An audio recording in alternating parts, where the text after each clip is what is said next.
আসসালামু আলাইকুম এভরিওয়ান। আজকের ভিডিওতে থাকছে কিভাবে তেলাপিয়া মাছের আইসগুলো রিমুভ করবেন খুব অল্প সময়ে এবং কোনো প্রকার কোনো জটিলতা থাকবে না।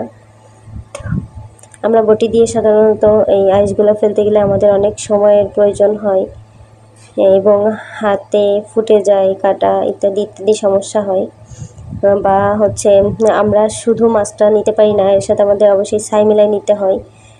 যার কারণে আমি এই টেকনিকটা বেছে নিয়েছি যে আমি ঝিনুকের সাহায্যে মাছের আইসগুলা রিমুভ করে নিচ্ছি। তারপর আমি বটি দিয়ে শুধু কাটাগুলো ফেলে ফুলকাগুলো ফেলে সহজে কেটে নিতে পারবো। আপনারাও চাইলে এই পদ্ধতি অবলম্বন করতে পারেন।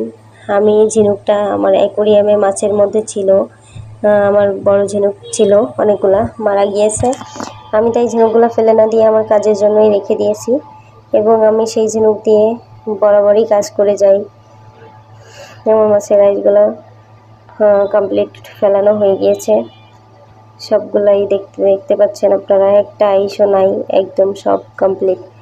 আমরা মাছ কিনে দোকান থেকে কাটার জন্য আধা ঘন্টা দাঁড়িয়ে না থেকে বাসায় নিয়ে এসে নিজেরাই কেটে